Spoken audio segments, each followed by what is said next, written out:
এদিকে চলমান গ্যাস সংকটে চরম বিপাকে পড়েছেন গাজীপুর, চট্টগ্রাম, লক্ষ্মীপুর ও নরসিংদী সহ দেশের বেশ কয়েকটি জেলার মানুষ। গ্যাস না থাকায় গাজীপুরের কালিয়াকৈরের প্রায় ৩ শতাধিক শিল্প কারখানার উৎপাদন ব্যাহত হচ্ছে। এদিকে কাল থেকে নতুন করে গ্যাস সংকট দেখা দিয়েছে বন্দরনগরী চট্টগ্রামে। রাত থেকে গ্যাস না থাকায় দীর্ঘ হচ্ছে গাড়ির লাইন। লক্ষ্মীপুরে গ্যাস না পাওয়ায় প্রায় ১ ঘন্টা সড়ক অবরোধ করে রাখে সিএনজি চালিত অটোরিকশা চালকরা। রোববার রাত ১২টার দিকে জেলা শহরের গ্রিন লাইফ ফিলিং স্টেশনের সামনে এ ঘটনা ঘটে। এতে লক্ষ্মীপুর ঢাকা মহাসড়কে কয়েক কিলোমিটার পর্যন্ত যানজটের সৃষ্টি হয়। পরে পুলিশ এসে বিক্ষুব্ধ চালকদের বুঝিয়ে পরিস্থিতি নিয়ন্ত্রণে আনলে যান চলাচল স্বাভাবিক হয়। নরসিংদীতে টানা তীব্র গ্যাসের সংকটে বিপর্যস্ত হয়ে পড়েছে জনজীবন। গত ২ সপ্তাহ ধরে চলা এর সংকটে গৃহস্থালী, গণপরিবহন এবং শিল্প কারখানার উৎপাদন প্রায় থমকে গেছে।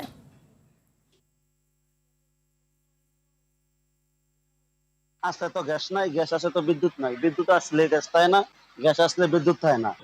এখন একবার গ্যাস নিতেছি, এই গ্যাস নিয়ে আমি ঢাকা যাবো, আরেকবার ঢাকা যেয়ে আমার গ্যাস নিতে হবে, এরকম প্রেশার। কাম কাজ না করতে সংসার চলবে কেমন? ৫-৬ জন মানুষ খাওয়া যায় গাড়ির উপরে। প্রয়োজন আমাদের গ্যাসের যে পয়েন্ট ৪৩ টাকা, সেই জায়গায় 50 টাকা করে দিক, তো আমাদের এই ভোগান্তি থেকে মুক্তি দিক। বাচ্চাদেরকে আমরা সকালবেলা ঘুম থেকে উঠে স্কুলে পাঠাইতে হয়, কিন্তু আমাদের গ্যাস একবারের জায়গায় 3বার আমরা সুইচ দিলেও গ্যাস আসে না। এ নিয়ে আরও জানাতে চট্টগ্রাম থেকে সরাসরি যুক্ত হচ্ছেন সহকর্মী সাইফুল মাহমুদ। সাইফুল, পাম্পগুলোর চিত্র কেমন দেখছেন, সেই সাথে শিল্প কারখানাগুলোর উৎপাদন অব্যাহত আছে কিনা বিস্তারিত জানাবেন। যে অন্তরা, আসলে আপনি যেমনটি বলেছেন, চট্টগ্রামে গ্যাসের সংকট কিন্তু খুবই ভয়াবহ রূপ ধারণ করেছে। যদি বলে থাকি, আসলে চট্টগ্রামের বেশিরভাগ পাম্পে কিন্তু আসলে গ্যাস সরবরাহ বন্ধ রয়েছেন এবং পাম্প মালিকরা বলছেন যদি গ্যাস আসে তাদের লাইনে, তাহলে তারা কিন্তু গ্যাস সরবরাহ করবেন। এর আগ পর্যন্ত তারা কিন্তু গ্যাস দিতে পারবে, এমনটা কিন্তু তারা বলছে না। তবে সবথেকে বড় অভিযোগ সেটি হচ্ছে যে সিএনজি চালকরা আমাদেরকে বলল তারা ৬ থেকে ৭ ঘন্টা লাইনে দাঁড়িয়ে আছে, এখনো পর্যন্ত তারা গ্যাস পায়নি এবং গ্যাস পাবে কিনা সেটাও কিন্তু তারা বলছে না। আমি যে জায়গাটিতে দাঁড়িয়েছি, এখানে এই পাম্পটিতে প্রায় ১ থেকে ২ কিলোমিটার পর্যন্ত এখন গাড়ির লম্বা লাইন।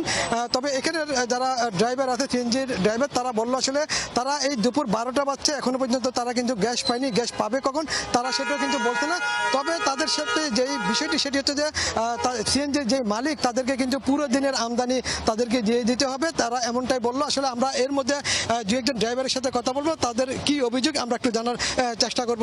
আসলে আপনারা যদি বলেন গ্যাস পাইছেন কিনা, কবে দাঁড়িয়েছেন, মালিককে কত টাকা দিতে হচ্ছে? মালিককে আমরা তো গ্যাস সকালে ৪টা থেকে দাঁড়াইছি, আজ গ্যাস পাই না। মালিকে ১,০০০ টাকা জমা দিতে হবে, নাহলে মালিকে মানতেছে না। তো আমরা কখন গ্যাস পাবো না পাবো এটা তো কোনো নিশ্চিত নাই, এরা বলতেছে না। তা আমরা তো এখন এবং বিপদে পড়ে রয়েছি যে কিভাবে আমরা মালিকে জমা দেবো। মালিকের পুরা জমা আমাদেরকে দিতে হয়। সকাল ৫টা বাজে লাইনে দাঁড়াইছি, এখন পর্যন্ত আসি, গ্যাস কখন পাবো তাও জানি না, কিন্তু মালিক ইনকাম আমাদের থেকে পুরা ইনকাম দাবি করতেছে। এটা আসলে শুনছিলেন ২জন ড্রাইভারের বক্তব্য, তারা বললো আসলে গাড়ি চালাক আর না চালাক, কিন্তু তারা কিন্তু মালিককে কিন্তু পুরো টাকা দিতে হবে। এবং একই সাথে চট্টগ্রামে শুধু আসলে সিএনজি স্টেশনগুলো সেটাও না, এবং বাসা বাড়িতেও কিন্তু গ্যাস নেই। অনেকে কিন্তু বাধ্য হয়ে দোকানে নির্ভর হয়েছেন খানা নেওয়ার জন্য।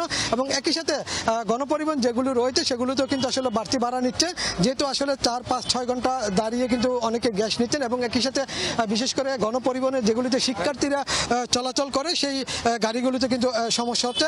তবে শিল্প কারখানা এখনো পর্যন্ত একটা মোটামুটি প্রভাব পড়েছে, অর্থাৎ বাকিটা কিন্তু আমরা আরো পরবর্তী নিউজে কিন্তু আমি আপনাকে আরো বিস্তারিত জানাতে পারবো এই শিল্প কারখানার ব্যাপারে। আপাতত এটাই ছিল আমার কাছে গ্যাস সংকট নিয়ে সর্বশেষ সংবাদ। ধন্যবাদ।